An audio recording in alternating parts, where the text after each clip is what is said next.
ಹೇಳಿದ ನಮ್ಮ ತಾ ಹೇಳಿದ ನಮ್ಮವೇ. Praise the Lord. ಕರ್ತನಾಮಕ್ಕೆ ಸ್ತೋತ್ರವಾಗಲಿ. ಯೇಸು ಕೈಬಿಡನು ಎಂಬ ಚಾನೆಲ್ಗೆ ನಾನು ನಿಮ್ಮನ್ನು ಆಹ್ವಾನಿಸುತ್ತೇನೆ. ಖಂಡಿತವಾಗಿ ಕರ್ತನು ನಿಮ್ಮನ್ನು ಆಶೀರ್ವಾದ ಮಾಡಿ ನಡೆಸ್ತಾ ಇದ್ದಾರೆ ಎಂಬುದಾಗಿ ನಾನು ನಂಬುತ್ತೇನೆ. ಹೌದು, ನೀವು ದೇವ ಜನರು. ಕರ್ತ ನಿಮ್ಮನ್ನು ಆಶೀರ್ವಾದ ಮಾಡ್ತಾರೆ. ಇವತ್ತು ನಾನು ಧ್ಯಾನಿಸುವಂತ ದೇವರ ವಾಕ್ಯ ಜಕರಿ ಬರೆದ ಪ್ರವಾದನೆ ಗ್ರಂಥ 8ನೇ ಅಧ್ಯಾಯ 15ನೇ ವಚನವನ್ನ ನಾವು ಓದಿ ತಿಳ್ಕೊಳ್ಳೋಣ. ದೇವರು ಎಷ್ಟು ಒಳ್ಳೆಯವರು ಎಂಬುದಾಗಿ ಇದರಲ್ಲಿ ಬರೆಯಲ್ಪಟ್ಟಿದೆ. ತನ್ನ ಮಕ್ಕಳಿಗೆ ಮೇಲುಗಣ್ಣೆ ಮಾಡಬೇಕೆಂಬುದಾಗಿ ಅವರು ಆಸೆ ಪಡುವಂತ ಒಂದು ತಂದೆಯಾಗಿದ್ದಾರೆ. ವಾಕ್ಯವನ್ನ ಧ್ಯಾನಿಸೋಣ. ಜಕರಿಯ 8ನೇ ಅಧ್ಯಾಯ 15ನೇ ವಚನ. ಈ ಕಾಲದಲ್ಲಿ ಯೆರೂಸಲೇಮಿಗೂ ಯಹೂದ ಕುಲಕ್ಕೂ ಮೇಲು ಮಾಡಬೇಕೆಂದು ಹೊಸ ಸಂಕಲ್ಪ ಮಾಡಿಕೊಂಡಿದ್ದೇನೆ. ಹೆದರಬೇಡಿರಿ, ಇದು ಸೇನಾಧೀಶ್ವರನಾದ ಯೆಹೋವನ ನುಡಿ. ಕರ್ತನ ನಾಮಕ್ಕೆ ಸ್ತೋತ್ರವಾಗಲಿ. ಎಷ್ಟು ಚೆನ್ನಾಗಿ ದೇವರು ವಾಕ್ಯ ಹೇಳ್ತದೆ ಅಂದ್ರೆ, ಇದು ಕರ್ತನಾದ ಯೆಹೋವನ ನುಡಿ ಎಂಬುದಾಗಿ, ಸೇನಾಧೀಶ್ವರನಾದ ಯೆಹೋವನ ನುಡಿ. ಪ್ರಿಯ ಸಹೋದರ ಸಹೋದರಿ, ದೇವರ ವಾಕ್ಯ ಹೇಳ್ತದೆ, ಯೆರೂಸಲೇಮಿಗೂ ಮಾತ್ರವಲ್ಲದೆ ಯಹೂದ ಕುಲಕ್ಕೂ ನಾನು ಮೇಲು ಮಾಡಬೇಕೆಂಬುದಾಗಿ ಹೊಸ ಸಂಕಲ್ಪಗಳನ್ನ ಇಟ್ಕೊಂಡಿದ್ದೇನೆ ಎಂಬುದಾಗಿ ವಾಕ್ಯ ಹೇಳ್ತದೆ. ಎಷ್ಟೊಂದು ವಿಶೇಷವುಳ್ಳ ಒಂದು ವಾಕ್ಯ, ಆನಂದ ಇರುವಂತ ವಾಕ್ಯವಾಗಿದೆ. ಪ್ರಿಯರೇ, ಯೇಸು ಸ್ವಾಮಿ ಒಳ್ಳೆಯದನ್ನೇ ಮಾಡುವಂತ ದೇವರು. ದೇವರು ನಮ್ಮ ದೇವರು ಒಳ್ಳೆಯದನ್ನ ಮಾಡುವಂತ ದೇವರು. ತನ್ನ ಮಕ್ಕಳಿಗೆ ಹೊಸ ಸಂಕಲ್ಪಗಳನ್ನ ಇಟ್ಕೊಂಡಿರುವಂತ ದೇವರು. ಈ ಲೋಕದಲ್ಲಿ ಅನೇಕ ಬಿಲ್ಡಿಂಗ್ಗಳನ್ನ ನೋಡ್ತೀವಿ, ಅದಕ್ಕೊಬ್ಬ ಇಂಜಿನಿಯರ್ ಅನ್ನೋರು ಇದ್ದೇ ಇರ್ತದೆ. ಮಾತ್ರವಲ್ಲದೆ ಅನೇಕ ಹೊಸ ಹೊಸ ಗಾಡಿಗಳನ್ನ ಬರಬೇಕಾದ್ರೆ ಅದಕ್ಕೊಬ್ಬ ಇಂಜಿನಿಯರ್ ಅನ್ನೋರು ಇದ್ದೇ ಇರ್ತಾರೆ. ಇದನ್ನೆಲ್ಲ ನೋಡ್ಬೇಕಾದ್ರೆ ಒಬ್ಬ ವ್ಯಕ್ತಿ ಅದನ್ನ ತಯಾರು ಮಾಡೇ ಇದ್ದೇ ಇರ್ತಾರೆ. ಅದೇ ರೀತಿಯಾಗಿ ಈ ಲೋಕದಲ್ಲಿ ಇದ್ದಂತ ಮನುಷ್ಯರನ್ನ ಉಂಟು ಮಾಡಿದಂತ ಒಬ್ಬ ದೇವರಿದ್ದಾರೆ, ಅವರು ಯೇಸು ಸ್ವಾಮಿ. ಅವ್ರಿಗೆ ಎಲ್ಲ ಗೊತ್ತು ಮನುಷ್ಯನನ್ನ ಹೇಗೆ ಮೇಲಕ್ಕೆತ್ತಬೇಕು ಎಂಬುದಾಗಿ. ಯೇಸು ಸ್ವಾಮಿಗೆ ಅದರಲ್ಲೂ ತನ್ನನ್ನ ನಂಬಿದಂತ ಮಕ್ಕಳನ್ನ ಅವ್ರಿಗೆ ಹೇಗೆ ಅಭಿವೃದ್ಧಿ ಮಾಡ್ಬೇಕೆಂಬುದಾಗಿ ಅವ್ರಿಗೆ ಚೆನ್ನಾಗಿ ಗೊತ್ತು. ಪ್ರಿಯರೇ, ಯೇಸು ಸ್ವಾಮಿ ತಂದೆಯಾದ ದೇವರು ಹೇಳ್ತಾ ಇದ್ದಾರೆ ಈ ಸ್ಥಳದಲ್ಲಿ, ನಾನು ಹೊಸ ಸಂಕಲ್ಪಗಳನ್ನ ಇಟ್ಕೊಂಡಿದ್ದೇನೆ ಎಂಬುದಾಗಿ. ಅದು ಮೇಲ್ ಮಾಡಬೇಕೆಂಬುದೇ ನಾನು ಇಟ್ಕೊಂಡು, ಅವ್ರು ಹೇಳ್ತಾ ಇದ್ದಾರೆ, ಎಷ್ಟು ಸುಂದರವಾದಂತ ಒಂದು ವಾಕ್ಯ. ಮೇಲು ಮಾಡಬೇಕೆಂದು ಹೊಸ ಸಂಕಲ್ಪ ಮಾಡಿಕೊಂಡಿದ್ದೇನೆ ಎಂಬುದಾಗಿ. ಮೇಲು ಮಾಡಬೇಕೆಂದು ಹೊಸ ಸಂಕಲ್ಪ. ನಿನ್ನ ಜೀವಿತದಲ್ಲಿ ಮೇಲು ಸಂಕಲ್ಪಗಳು ದೇವರು ಇಟ್ಕೊಂಡಿದ್ದಾರೆ. ನಮ್ಮ ದೇವರು ಬಂದ್ಬಿಟ್ಟು ಏನೋ ಆಗದೇ ಇರುವಂತ ದೇವರಲ್ಲ, ಕೈ ಕಟ್ಕೊಂಡು ಕುಳಿತುಕೊಂಡಿರುವಂತ ದೇವರಲ್ಲ, ನಿನ್ನ ವಿಷಯದಲ್ಲಿ ಏನು ಕೆಲಸ ಮಾಡದೇ ಇರುವಂತ ದೇವರಲ್ಲ, ನಿನ್ನ ವಿಷಯದಲ್ಲೇ ಪ್ರತಿದಿನ ಅವ್ರ ಕೆಲಸ ಮಾಡುವಂತ ದೇವರು. ಒಂದು ಮಾತ್ರ ನಿಜ, ಯೇಸು ಸ್ವಾಮಿ ಈ ಲೋಕಕ್ಕೆ ಬಂದು ಪರಲೋಕ ಹೋದಾಗ ಇಂದ ಇದುವರೆಗೂ ನಿನ್ನ ವಿಷಯದಲ್ಲಿ ಕೆಲಸ ಮಾಡ್ತಾನೇ ಇದ್ದಾರೆ. ನಿನಗೋಸ್ಕರ ಮೇಲು ಮಾಡ್ಬೇಕೆಂಬುದಾಗಿ, ನಿನಗೋಸ್ಕರ ಉನ್ನತಿಗೆ ತರಬೇಕೆಂಬುದಾಗಿ, ನಿನಗೆ ಹೊಸ ಹೊಸ ಪ್ಲಾನ್ಗಳು, ಸಂಕಲ್ಪಗಳನ್ನ ಅವರು ಪ್ಲಾನ್ ಮಾಡ್ತಾನೇ ಇದ್ದಾರೆ. ಹೊಸ ಹೊಸ ಸಂಕಲ್ಪಗಳನ್ನ ಪ್ಲಾನ್ ಮಾಡುವಂತ ದೇವರು ನಿನ್ನ ದೇವರು. ಒಂದು ವೇಳೆ ನೀನು ಯಾವುದ್ರಲ್ಲಿ ಇವತ್ತು ನನಗೆ ಮೇಲಾಗ್ಬೇಕಂತ ಆಸೆ ಪಡ್ತಾ ಇದೆಯಾ, ಯಾವುದ್ರಲ್ಲಿ ನೀನು ನನ್ನ ಸಂಕಲ್ಪಗಳು ನೆರವೇರ್ಬೇಕೆಂಬುದಾಗ ಆಸೆ ಪಡ್ತಾ ಇದೆಯಾ, ಒಂದು ವೇಳೆ ನೀನು ನೆನೆಸ್ಬೋದು, ನಾನು ಆಶೀರ್ವಾದ ಹೊಂದಿ ಮೇಲೆ ಬಂದ್ರೆ ಚೆನ್ನಾಗಿರ್ತ ಅಂತ ನೀನು ನೆನೆಸ್ತಾ ಇದೆಯಾ, ಅಥವಾ ಒಂದು ವೇಳೆ ನನಗೆ ಅನಾರೋಗ್ಯ ಹೋಗಿ ಆರೋಗ್ಯ ಬರಬೇಕೆಂಬುದಾಗ ನೆನೆಸ್ಕೊಳ್ತಾ ಇದೆಯಾ, ಅಥವಾ ಇನ್ನೊಂದು ಹಂತ ನಾನು ಇರುವಂತ ಈ ಸ್ಥಿತಿಗಿಂತ ಇನ್ನೊಂದು ಹಂತ ಮೇಲೆ ಹೋದ್ರೆ ನಾನು ಚೆನ್ನಾಗಿರ್ತದೆ ಅಂತ ನೀನ್ ನೆನೆಸ್ಕೊಳ್ತಾ ಇದೆಯಾ? ದೇವರು ಖಂಡಿತವಾಗಿ ನೀನ್ ನೆನೆಸಿದ ಹಾಗೆಯೇ ಕರ್ತನ್ ಮಾಡುವಂತ ದೇವರಾಗಿದ್ದಾರೆ. ಕರ್ತನ್ ನಿನ್ನನ್ನು ಆಶೀರ್ವದಿಸುವಂತ ದೇವರು, ನಿನಗೆ ಮೇಲುಗಳನ್ನ ಮಾಡುವಂತ ದೇವರು. ಅವ್ರು ಸುಮ್ಮನೆ ಕೈ ಕಟ್ಕೊಂಡು ಕುಳಿತುಕೊಂಡಿರುವಂತ ದೇವರು ಅಲ್ಲವೇ ಅಲ್ಲ.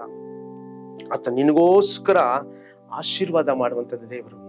ದೇವರು ಸತ್ಯವಿದಲ್ಲಿ ನೋಡ್ತೀವಿ, ದೇವರು ಆಶೀರ್ವಾದ ಮಾಡದಂತ ಅನೇಕ ಉದಾಹರಣೆಗಳಿದೆ, ಅನೇಕ ಭಕ್ತರುಗಳಿದ್ದಾರೆ. ಹಾಗಾದ್ರೆ ಅವ್ರನ್ನ ದೇವರ ಆಶೀರ್ವಾದ ಮಾಡಿರೋದಾದ್ರೆ ಕರ್ತನ್ ನಿನ್ನನ್ನು ಕೂಡ ಆಶೀರ್ವಾದ ಮಾಡ್ತಾರಲ್ಲ. ಮನುಷ್ಯರನ್ನ ನೋಡ್ಬೇಡ, ಮನುಷ್ಯರ ಮುಖ ನೀನು ನೋಡೋದಾದ್ರೆ ಖಂಡಿತ ನಿನಗೆ ಭಯ ಉಂಟಾಗ್ತದೆ. ನನ್ಗೆ ಅವರಿಂದ ಮೇಲು ಬರ್ತದೆ, ನನಗೆ ನನ್ನ ಬಲದಿಂದ ಮೇಲು ಬರ್ತದೆ, ನನಗೆ ಆಸ್ತಿಯಿಂದ ಮೇಲು ಬರ್ತದೆ, ನನಗೆ ಎಲ್ಲಾದ್ರಿಂದ ಮೇಲು ಬರ್ತದೆ ಅಂತ ನೆನ್ಸ್ಕೊಂಬೇಡ. ಕರ್ತನಾದ ದೇವರಿಂದನೇ ನಿನ್ಗೆ ಮೇಲುಗಳು, ಮಾತ್ರ ಸಂಕಲ್ಪಗಳು ಹೊಸ ಹೊಸದು ಉಂಟಾಗೋದು. ಅದರಿಂದ ದೇವ್ರನ್ನ ಹತ್ಕೋ, ದೇವ್ರ ಮೇಲೆ ಭರವಸೆ ಬಿಡುದು. ಸೇನಾಧೀಶ್ವರ ಯೆಹೋವನ ನೋಡಿ, ನಿನ್ಗೆ ಮೇಲು ಸಂಕಲ್ಪಗಳು ನಿನ್ ಹಿಂದೆನೇ ಇರ್ತವೆ. ದೇವ್ರು ಪ್ಲಾನ್ ಮಾಡಿದ್ದಾರೆ, ನಿನ್ ಮಾಡ್ಲೇಬೇಕೆಂಬುದಾಗಿ. ಕರ್ತನು ಆ ರೀತಿ ನಿನ್ನ ಬಗ್ಗೆ ಆಸೆ ಪಡ್ತಾನೆ. ಪ್ರಿಯರೇ, ನೀನು ಮನುಷ್ಯರ ಮೇಲೆ ಭರವಸೆ ಇಡ್ದೇನೆ ಕರ್ತನ ನೋಡು, ಆತನ ಮಹಿಮೆ ಪಡಿಸು, ಆತನ ಮಾರ್ಗದಲ್ಲಿ ನೀನ್ ನಡಿ.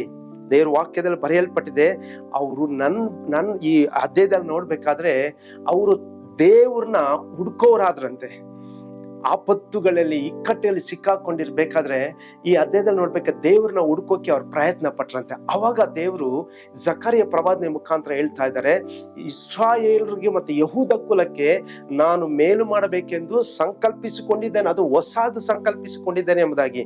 ಆರೋನ ವಂಶದವರೇ, ಇಸ್ರಾಯೇಲ್ ವಂಶದವರೇ, ದೇವರನ್ನು ಆರಾಧಿಸುವಂತ ಜನರೇ, ನೀವು ಕೂಡ ದೇವರಿಗೆ ವಿಧೇಯರಾಗಿ ಆತನ ಕಡೆ ತಿರುಗೋದಾದ್ರೆ ನಿಮಗೆ ಮೇಲುಗಳಾಗ್ತದೆ. ಯಾವುದ್ರಲ್ಲಿ ವಿಧೇಯರಾಗ್ಬೇಕಂತ ನೀವು ನೋಡ್ತಾ ದೇವ್ರ ಎದುರು ನೋಡ್ತಾ ಇದ್ದಾರೆ.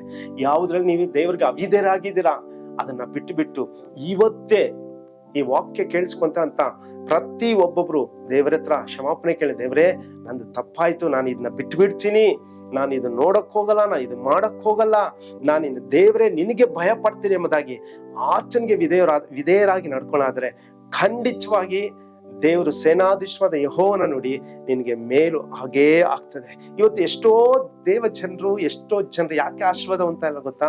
ದೇವ್ರಿಗೆ ವಿಧೇಯರಾಗ್ತಾ ಇಲ್ಲ. ದೇವ್ರ ವಾಕ್ಯದಲ್ಲಿ ಬರೆಯಲ್ಪಟ್ಟ ಜಕರಿಯ ಮುಖಾಂತರ ಹೇಳಿದಾಗೆ ಇವತ್ತು ನಾನು ನಿಮಗೆ ದೇವ್ರು ನನ್ನ ಮುಖಾಂತರ ನಿಮ್ಗೆ ಹೇಳ್ತಾ ಇದ್ದಾರೆ, ವಿಧೇಯರಾಗ್ರಿ, ನಿನ್ನ ಕುಟುಂಬಗಳ ಆಶೀರ್ವಾದ ಅಂತ ವಿಧೇಯರಾಗಿ, ನಿಮ್ಮ ಮಕ್ಕಳ ಆಶೀರ್ವಾದ ಅಂತ ವಿಧೇಯರಾಗ್ರಿ. ನೀನ್ ಆಶೀರ್ವಾದ ಹೊಂದಿದ್ದೀಯ ಮಾತ್ರ ಅಲ್ಲ, ಆಶೀರ್ವಾದ ಮಾತ್ರ ಅಲ್ಲ, ಮೇಲ್ ಮಾತ್ರ ಅಲ್ಲ, ನಿನಗೋಸ್ಕರ ದೇವರು ಹೊಸ ಸಂಕಲ್ಪಗಳನ್ನ ಇಟ್ಕೊಂಡಿದ್ದಾರೆ. ಹಾಲೆಲೂಯಾ. ಆ ಹೊಸ ಸಂಕಲ್ಪನ ಅನುಭವಿಸ್ಬೇಕಾದ್ರೆ ಕರ್ತನಿಗೆ ವಿಧೇಯರಾಗ್ರಿ, ಕರ್ತನ ಮಾತನ್ನ ನೋಡ್ರಿ, ಮನುಷ್ಯರ ಮಾತು ನೋಡ್ಬೇಡ. ಕರ್ತನ ಏನ್ ಮಾತಾಡ್ತಾರೆ, ಕರ್ತನಿಂದ ಏನ್ ಎದುರು ನೋಡ್ತಾರೆ ಅದನ್ನ ಮಾತ್ರ ನೀನ್ ನೋಡ್ತಾರೆ. ಕರ್ತನ ಕಡೆ ನಿನ್ನ ಕಣ್ಣುಗಳನ್ನ ಇಡೋದಾದ್ರೆ ದೇವ್ರು ನಿನ್ನ ಆಶೀರ್ವಾದ ಮಾಡಿ ನಡೆಸ್ತಾರೆ. ನೀನು ಎಲ್ಲಾರ್ಗಿಂತ ಮೇಲಾಗೆ ಇರ್ತೀಯ. ಕರ್ತನು ತಾನೇ ಈ ವಾಕ್ಯಗಳನ್ನ ಆಶೀರ್ವಾದ ಮಾಡ್ಲಿ. ಪ್ರಿಯರೇ, ಕರ್ತನ ನೋಡ್ರಿ, ಅವ್ರಿಗೆ ವಿಧೇಯರಾಗ್ರಿ. ಕಣ್ಣುಗಳು ಮುಚ್ಚಿ ನಾವು ಪ್ರಾರ್ಥನೆ ಮಾಡೋಣ. ನಮ್ಮನ್ನು ಬಹಳವಾಗಿ ಪ್ರೀತಿ ಮಾಡುವಂತ ನಮ್ಮ ಪರಲೋಕದ ತಂದೆ, ನಿಮ್ಮ ನಾಮಕ್ಕೆ ನಾವು ಸ್ತೋತ್ರ ಸಲ್ಲಿಸ್ತೇವೆ. ಈ ವಾಕ್ಯವನ್ನ ಕೇಳಿಸಿಕೊಂಡಂತ ಕರ್ತನೆ, ಪ್ರತಿಯೊಬ್ಬರ ಕುಟುಂಬದಲ್ಲೂ ಅವರ ವೈಯಕ್ತಿಕ ಜೀವಿತದಲ್ಲಿ ನಿನಗೆ ಅವಿಧೇಯರಾಗಿ ನಡ್ಕೊಳ್ಳುವಾಗೆ ಇರುವಂತ ಎಲ್ಲ ಗುಣಗಳು ಹೋಗಿ ಸ್ವಾಮಿ, ಅವ್ರು ನಿನಗೆ ವಿಧೇಯರಾಗಿ ನಡ್ಕೊಂಡು ಸ್ವಾಮಿ ಯಹೂದ ಕುಲಕ್ಕೆ ಮೇಲಾಗುವಾಗೆ ದೇವರೇ, ಹೌದಪ್ಪ ಕರ್ತನ ದೇವರೇ, ಅವ್ರಿಗೆ ಸ್ವಾಮಿ ಕರ್ತನ ದೇವರೇ ಹೊಸ ಸಂಕಲ್ಪಗಳನ್ನ ಇಟ್ಟುಕೊಂಡ ಹಾಗೆ ಅದೇ ದೇವರೇ ಇವ್ರಿಗೂ ನೀನು ಮಾಡಬೇಕನ್ನ ಬೇಡಿಕೊಡ್ತೇನೆ. ಯಾರ್ಯಾರು ಮನ ತಿರುಗಿ ನಿನ್ನ ಕಡೆ ತಿರುಗ್ತಾ ಇದ್ರು ಸ್ವಾಮಿ, ನೀನು ಆಶೀರ್ವದಿಸಿ ನೀನು ನಡೆಸಬೇಕನ್ನ ಬೇಡಿಕೊಡ್ತೇನಪ್ಪ. ಇವ್ರನ್ನು ನೀನು ಕರ್ತನ ದೇವರೇ ನಿನ್ನ ಸಂಕಲ್ಪ, ನಿನ್ನ ಪ್ಲಾನ್ ಒಳಗಡೆ ಇವ್ರನ್ನ ತೆಗೆದುಕೋ ಸ್ವಾಮಿ. ಅವರ ಕುಟುಂಬ, ಅವರ ಮಕ್ಕಳು, ಅವರ ಜೀವಿತವನ್ನ ನಿನ್ಗೋಸ್ಕರ ವೈರಾಗ್ಯವಾಗಿ ಜೀವಿಸಕ್ಕೆ ಪ್ಲಾನ್ ಮಾಡಿರ್ಬೇಕಾದ್ರೆ, ತೀರ್ಮಾನ ಮಾಡಿರ್ಬೇಕಾದ್ರೆ ಅವರನ್ನು ನೀನು ಆಶೀರ್ವದಿಸಬೇಕಾಗಿ ಯೇಸು ಕ್ರಿಸ್ತನ ಹೆಸರಿನಲ್ಲಿ ನಾನು ಬೇಡುತ್ತೇನೆ ತಂದೆಯೇ, ಆಮೇನ್. ಮರಿಬೇಡ್ರಿ, ಯೇಸು ನಿಮ್ಮನ್ನು ಕೈ ಬಿಡುವುದಿಲ್ಲ.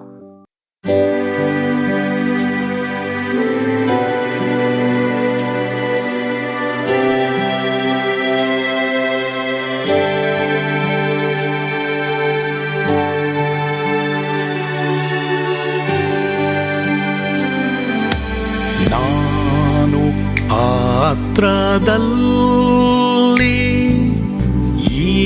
ಇರುವಾಗಲೂ ನೀನು ಭಯಪಟ್ಟು ಓಡಬಾರದು. ನನ್ನ ಮಾತನಂಬಿ ಸ್ಥಿರವಾಗಿರು.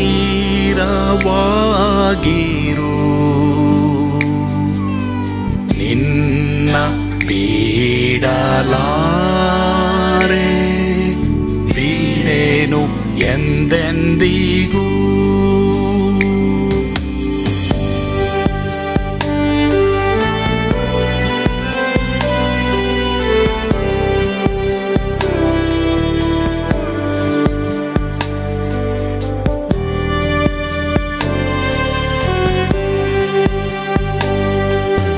ನಾ ಕೈ ಬಿಡೆನು,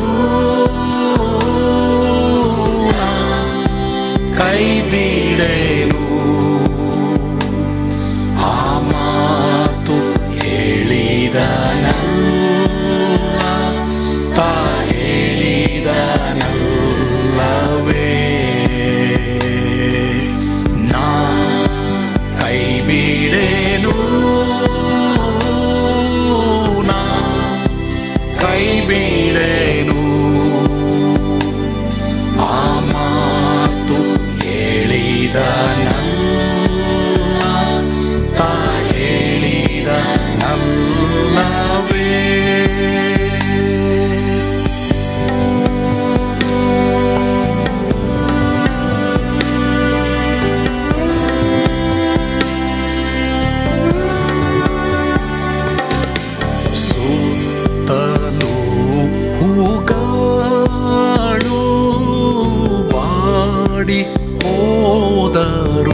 ಸ್ವಾಮಿ ಇದ್ದಾನೆ. ಬಾಲವಾಗಿ ನಿಂತು ಹರ್ಷಗೊಳ್ಳುವೆ. ಸ್ವಾಮಿ ನೀಡಲಾರ,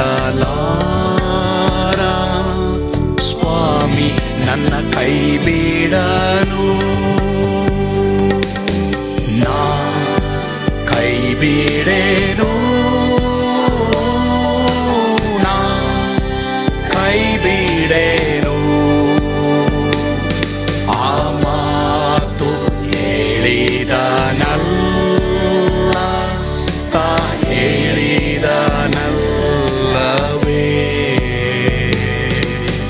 ನಾ ಕೈ ಬಿಡೆನು, ನಾ ಕೈ ಬಿಡೆನು. ಆ ಮಾತು ಹೇಳಿದನಲ್ಲ, ತಾ ಹೇಳಿದನಲ್ಲವೇ, ತಾ ಹೇಳಿದನಲ್ಲವೇ.